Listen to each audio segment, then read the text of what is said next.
देखिए, औरंगाबाद के कुछ शिक्षक जो हाई स्कूल में काम कर रहे हैं, हाई स्कूल तो सब जिला परिषद के अधीन न था। हाई स्कूल में जो बहाली हुई उस जिले में, तो जिला परिषद के द्वारा बहाली हुई थी।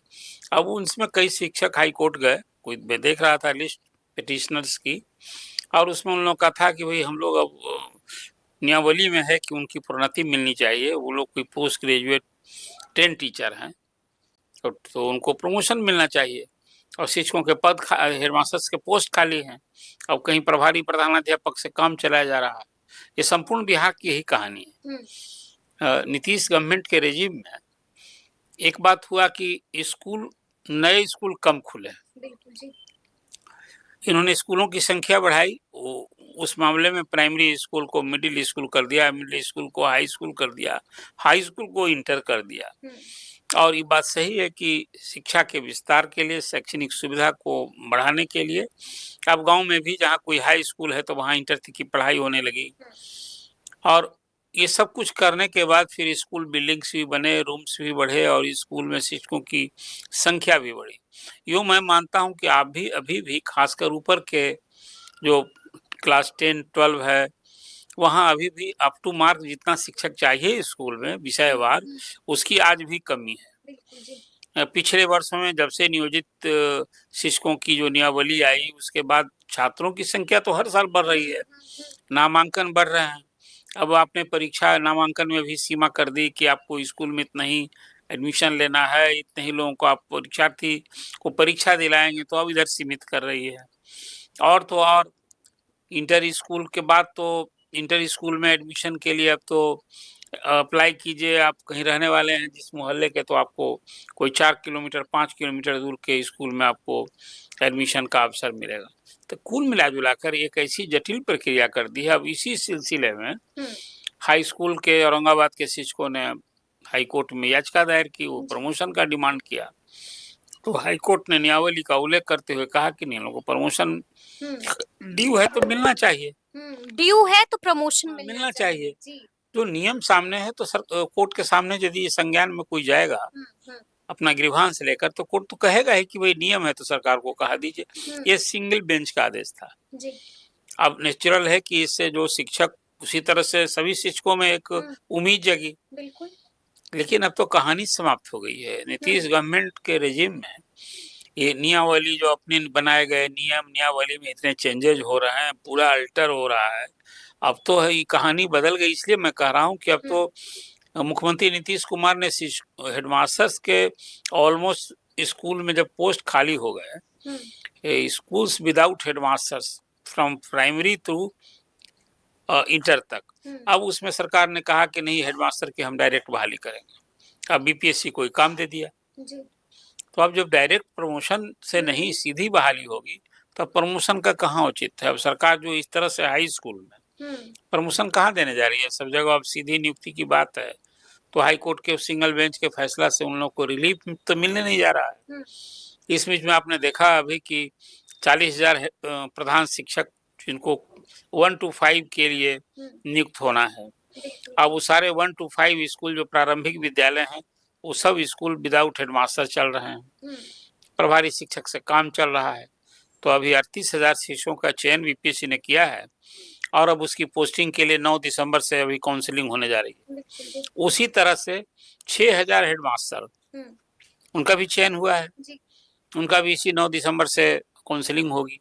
अभी तो 1,47,000 शिक्षक जो या तो प्रधान शिक्षक बन गए हैं, हेडमास्टर बन गए हैं, या फिर जो नियोजित शिक्षक सक्षमता परीक्षा पास कर गए हैं, उनकी भी संख्या कोई 60,000 है।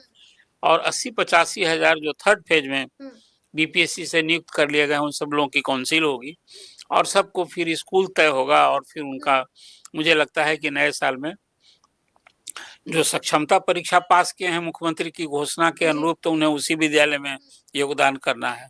सेवा निरंतरता, जो नियोजित शिक्षक हैं सारे, वो सेवा निरंतरता की मांग कर रहे हैं कि सारे नियोजित शिक्षकों को सरकार ने ठान रखी है कि 5 परीक्षा लेंगे, सबको विशिष्ट शिक्षक बनाएंगे और विशिष्ट शिक्षक बनेंगे तभी सरकारी कर्मी का दर्जा पाएंगे।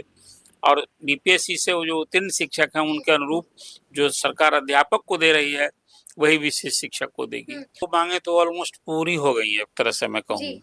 सेवा निरंतरता के संबंध में शिक्षा मंत्री ने अभी विधान परिषद में अंतिम दिन साफ तौर पर कहा भी कि देखिए अभी ये लोग नियोजन निकाय मतलब स्थानीय निकाय के द्वारा नियुक्त शिक्षक हैं, अभी सरकारी कर्मी नहीं है। हालांकि सरकार के इस स्टैंड से मुझे हैरानी होती है, यहीं पर शिक्षक प्रताड़ित हो रहे हैं कि आज कोई 15 साल 18 साल से काम कर रहा है और सरकार के सारे काम में उसकी सहभागिता होती है नियोजित शिक्षकों की। जो काम सब आप स्कूल में, चाहे वो चुनाव की ड्यूटी हो, आज देखिए ना पैक्स का चुनाव 5 चरणों में हो रहा है, शिक्षकों की भी ड्यूटी लगी है, चाहे असेंबली का चुनाव हो, काउंसिल का चुनाव, वहाँ पर भी ड्यूटी लगती अभी 2000 के बाद तो जनगणना नहीं हुई, उसमें भी होगी तो शिक्षक ही लगेंगे। तो शिक्षकों से आप सारे काम ले रहे हैं और जब उनको सेवा सुविधा देने की बात हो रही है तो आप कहते हैं ये सरकारी कर्मी नहीं है, जब सरकारी कर्मी मिल जाएगा।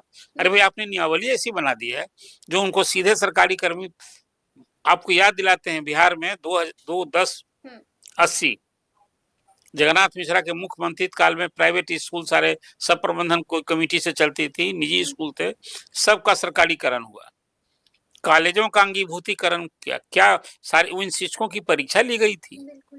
सरकार को एक स्पष्ट अच्छी मंशा से डिसीजन लेना था कि भाई जो नियोजित शिक्षक नियोजन इकाई के दिन काम कर रहे हैं वो भी उनकी नियुक्ति हुई, उनकी सेवा शर्तें सब कुछ सरकार द्वारा बनाए गए नियमों के तहत हो रहा था।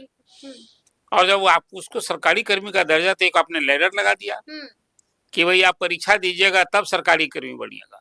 अभी चलिए तो शिक्षक संगठनों का अपना स्टैंड है और आप बिहार माध्यमिक शिक्षक संघ बताइए भला ना, उसको तो लड़ाई इसकी लड़नी चाहिए थी कि जब से बहाल तब से सरकारी कर्मी, इस सक्षमता परीक्षा पास करने के बाद उन्हें लड़ना चाहिए। यही बिहार माध्यमिक शिक्षक संघ है। पूरे संघ के इतिहास में और संघ के जीवन में मैं मानता हूँ एक ब्लंडर किया जिस दिन मुख्यमंत्री नीतीश कुमार के साथ संघ के अधिकारियों ने इस पर सहमति दे दी कि जैसे जैसे वेतनमान वाले शिक्षक जो कार्यरत हैं रिटायर होंगे, उनके पद समाप्त हो जाएंगे स्वतः और उनकी जगह नियोजित शिक्षक बहाल होते रहेंगे संविदा पर। ये संघ की सहमति संघ के भविष्य के साथ भी खिलवाड़ हो गया एक तरह से कहिए। और आज जो विभिन्न सुविधा, अब तो खैर एक नियत वेतन plus DA plus house rent, ये सब कुछ जो सरकारी कर्मियों को मिल रहा है, पे ग्रेड भले नहीं हो, जो शिक्षक 1500 में, दो शिक्षक 5000 में काम कर रहे थे, तो सबको 35, 40, 50, 55, 60 हजार मिल रहा है। और अब चुनाव का ये साल है, आप ध्यान दीजिए, इस बार भी मुझे ये उम्मीद है नीतीश कुमार, हाँ, मुख्यमंत्री चुनावी साल में शिक्षकों के नियत वेतन में बढ़ोतरी किया करते हैं। अभी तो पिछला यही इतिहास रहा है कि हर का 1000-2000 शिक्षक प्रतिनिधियों ने इस बार अपनी ओर से कोई कोर कसर नहीं छोड़ी, जो शिक्षकों के बीच में जाकर के लोगों को भरोसा दिला रहे थे। और मुझे लगता है कि एक बात तो किसी इशू पर शिक्षा मंत्री ने नकारा नहीं, सकारात्मक रुख रहा।